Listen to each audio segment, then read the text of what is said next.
There were over 250 changes to laser since the last major update, including, you already know what it is. What are we calling it officially? Is it the PP release? Plays set in laser will now count towards your PP. With some exceptions. Okay, PP on laser is in a transitionary public testing phase for now, so let's cover what that even means. There are some limitations, like certain mods will not work. The main one that people care about is adjusting the rate on double time, half time. So you can still earn PP for the default speeds, right? Yeah.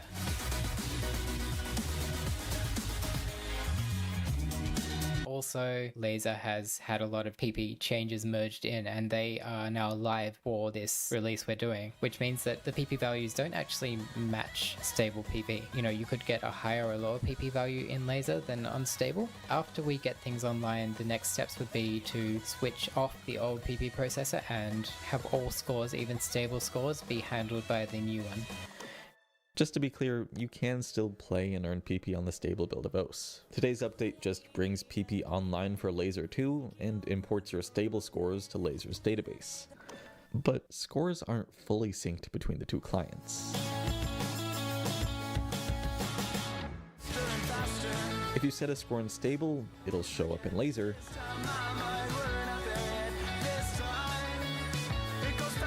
But if you set a score in Lazer, it'll not exist in stable. And this even affects your total PP values. So if you've got scores on Lazer and then you go back to stable and play, your PP will actually probably drop a bit. That's going to also be fixed after we bring the new PP processor online for all scores. Another thing to keep in mind, scores on the website will experience a bit of a transition too. The website is going to have a little checkbox which puts you in laser mode, and when you're in laser mode you will see all scores set on laser and all scores set in stable on the same leaderboard using the new scoring. But if you check that checkbox off, it's going to go back to the classic scoring method and everything will be as it was. This is basically the toggle being like, no, I want to play as I was until now, or yep, bring it on, bring Lazer on. And the biggest reason why PP is in a transition phase, there could still be a leaderboard reset. I'm going to be as clear about this as I can. As of right now, any score you set in Lazer might disappear, including their PP. When we push this out, there's going to be rough edges. We haven't done anywhere near as much testing as we would hope to have done. To me, this is all normal because this is how I've developed DOS until now. That's how the original scoring was developed. So, But I think people these days expect something a bit more robust based on things not having changed for 10 years. At the end of the day, we still want to offer this like really good migration experience for people that don't want stuff to break, and that's still going to happen at a later date. That will be the point when we add a button in stable or a drop down to switch to laser. So this release is more for people who just want to try something new. Yeah, it's for people living on the cutting edge. That's why it's called laser, right? Yeah, we have a stable beta cutting edge, and I needed to find something that was like more cutting edge than cutting edge. And laser, it cuts, it's sharp, so it's sharper than a cutting edge. By the end of this year, you'll be able to earn PP on your main profile while playing in laser. But we're not going to change the aim for the end of the year. Put it that way. The final release of this year, we're turning on PP for laser. So, end of the year. It's a bit late. What happened? Why the delay? Why delay? Okay, so at the end of December, Smokey and I went to Comic Market, and had a good time there, and everything was a-okay. We were all lined up for the release, and shit hit the fan. My SQL, the database we were using, hit a bug on one of 4 servers, and it corrupted all the data which I just finished importing, like the last 3 or 4 weeks of work. So that was the master, that's the main database, and that's why everything went down for a few hours. First time we've actually had that kind of critical maintenance. I think the last time was probably in 2010 or something. And that wasn't the only thing. So Smokey and myself, to an extent, were frustrated with a lot of the feedback we were getting, and the community was also quite frustrated. We had a lot of things still in the air. It's been a bit of a time where we can reflect on what could have been and aim for something slightly better. And that brings us to all of this. 12 laser releases since the last video we made. So first off, why were there so many releases? Oh, because I knew you were away, so I didn't have to stick to the video release cycle. No, we were actually making a lot of both quality of life changes and balance changes, which I wanted to get immediate feedback on. Yeah, it was just the only way that made sense. Yeah, that explains the new releases every day for literally a week. Wow. Oh yeah, I had so much fun. I was able to go back to my my old school release style, which is just push stuff out whenever I felt like it. So because of all these updates, laser is finally in a good state. Or at least a state where Peppy is ready to push things out to a PP-hungry audience. And now for the hard part, covering the changelogs. I'm trying to get back to where you are, and there's so many releases. Changelog 1 and Changelog 2 were actually hotfixes for the previous major update. Changelog 3 is where the important updates begin. I already mentioned that scores set on stable were imported to laser, but that's more complicated than it sounds.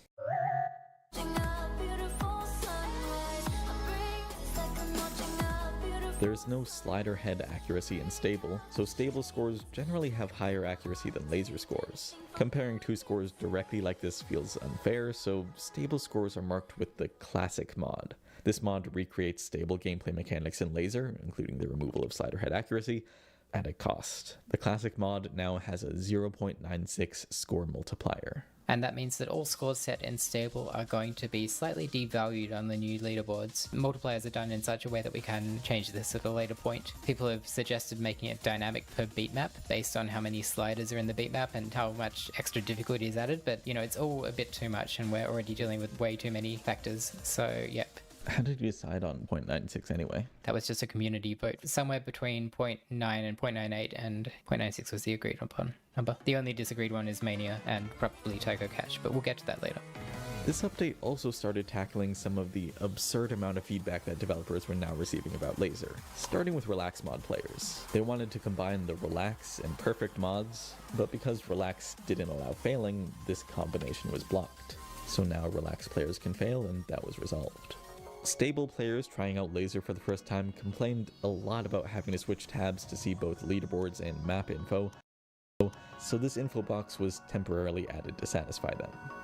Then Mania players, to be honest I don't really get this one, but Mania players I guess don't think double time should have a score multiplier, so it was removed. And this was an essential change, I'd say. Visible judgments for slider ticks and tails. In stable, if you miss a slider tick or a slider tail, you'll know by the score indicator at the end.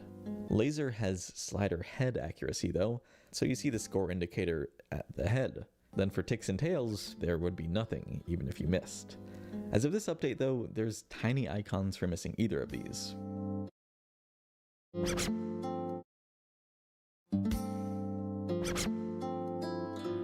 I added a display so you could see when you miss ticks and ends, and people were like, hide that, I want to hide that thing. Can't people like skin them out or something? Yes, so that happened in the release after this one. Changelog 4 has no big changes. It had a long comment from Peppy though. This is back when we were all prepared to do the release in December. Look how optimistic I was. The main focus of changelog number 5 and even part of number 6 was HP drain. A few updates ago, Smoogie tried to make lazer match Stable's HP drain, but that didn't work for various complicated reasons. So through these daily releases, he was able to get feedback on HP drain and fine-tune it to something that players are finally happy with. Changelog 6 also added the ability to change map offset with the plus and minus keys. This is in addition to automatic offset detection, of course. That's not going away. In fact, it's just been expanded on with this global offset setting based on previously played maps. This was around the time you started mass pinging people for feedback, right? Yes. So we had this group of pro players led by Bubbleman, which were aggregating feedback on a separate Discord server. But it was a small group, and it just felt like they didn't convey the opinion of the full scope of the OS community. And that's why we started to do these pings on Discord. We do a ping, and there's a focus group on a specific topic, and we'll run that for a few hours and then shut it down. One of the ones I was very happy with is Lazer had some offset issues, like audio offset wasn't matching, and we did a focus group of mappers and players to find an offset which everyone was happy with, and then rolled that into the game. Changelog 7 was pretty long. This was crunch time, and developers desperately wanted to hit that end of year deadline. Let's say you play with a super tiny cursor size like this. If you paused and didn't know where your cursor was, it could be really hard to find where to resume gameplay. As of now, this unpaused cursor has a minimum size to avoid that confusion. In OS Catch, objects can no longer go out of the playfield.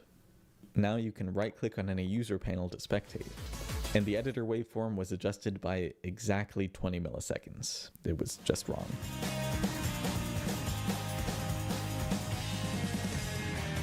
While all these essential last-minute changes were happening, Evast made a whole new mod, Depth, which is more comprehensible than it looks. Like, there's something weirdly intuitive about it, even though you'd think that tracking a bunch of moving objects is impossible. I see the settings categories have text now. Were people complaining about the icons? I complained. I was sick of trying to decrypt all the icons we had. And yeah, the menu icons have changed. The toolbar icons, I think they're in a future release. The other thing is I removed the disclaimer screen in this release, so now the game starts up very fast. Welcome to us. And because of that, we had to move the tips that come up in the disclaimer. They're now on the main menu. And also, if you're a supporter, it's like, thank you for your generosity. That's also now on the main menu. Oh, and this is the first build. We have main menu banners. It's amazing, the small touches that just make the game feel complete. Changelog 8 is a bunch of minor hotfixes, and Changelog 9 is pretty short too. The most important thing here is an update to where Mist shows up in Mania's default skin.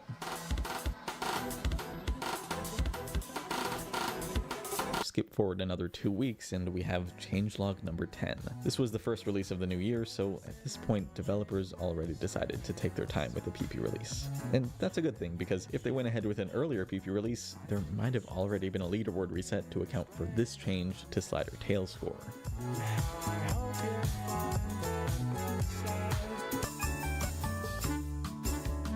So in stable, this click is 30 points, then I get another 100 points for the slider finishing.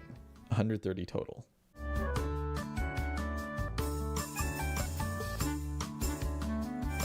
Here it's 30 points for the click, another 30 for following the tail properly, and 300 for the slider finishing without issue. 360 total, so missing the tail impacts score a decent amount.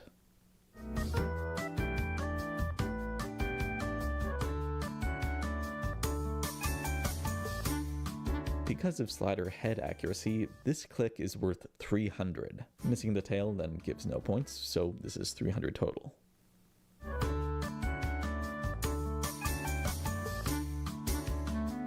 Now this is 300 for the head again, then 30 for the tail. 330 total, so missing the tail had nearly no impact.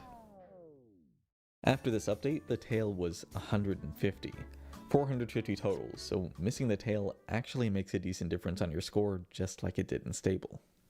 And that value of 150 was decided on by the Bubbleman group, I think. Everyone kind of agreed on it. It's always nice when everyone agrees on a number. Changelog 11 is another quick one. Previously with Flashlight, if you clicked a circle on top of a slider head, it would do this extra dim effect. That's been fixed. The result screen was also reorganized to put slider ends in a more sensible place. It's next to slider ticks now. And there was some other small stuff that isn't really worth mentioning because we're now at changelog number 12. Okay, fine, there's other stuff too. Replay handling is actually so much better now. You can skip around and it loads significantly faster. You can also skip around while the game is paused. And there's these new control buttons, which include frame-by-frame playback. Currently, the stepping is based on the actual frames recorded to the replay, so it's not local frame rate or anything. It's going to be an interesting one because you'll see the raw inputs from the user, because every frame that you step through is actually coming one-to-one from the replay. Previously, scores above 95% would be an S, but now it's more like stable. Any misses will turn an S into an A. This was changed because it was hard to tell what scores were full combos at a glance, and the initial plan to create some sort of full combo indicator didn't work out. There's a lot of different meanings for full combo in the community, and apparently there's like a PFC and an MFC, and I don't even know what MFC stands for, but it was all just too much for me, so I'm like, whatever, we'll just go back to the S is zero miss. It's what people are used to, and honestly, I think it feels good. For the many people who don't think it feels good, you'll be happy to know that it might change again soon. S and A ranks can be replaced pretty easily, so Peppy is waiting to see scores on actual laser leaderboards before making any concrete decisions. One of the things which is still pending, and a lot of the fixes are coming in the next release, is performance. We had stuff in a very nice place back a year or so, but as happens with development, you add a lot of new functionality or you change things, and if you're not focusing on performance every single code change you made, which is very hard, you end up regressing. Things gradually get worse and worse, and it turns out we were allocating 500 megabytes per second during gameplay in memory, which is a lot. I've got that down to like 50 megabytes, but there's still more room to improve things, and I think it's already in a place where there's no more stutters, so that's a good starting point. And this final change was added literally just a few hours ago. You can interpret what it means for yourself. Welcome to us.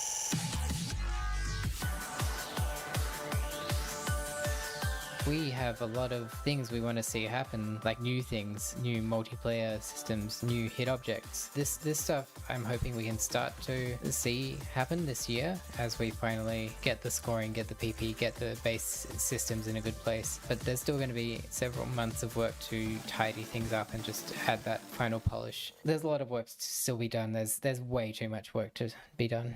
So Lazer may be released, but it's not nearly finished. Unfortunately. Well, unfortunately for our sanity, I guess.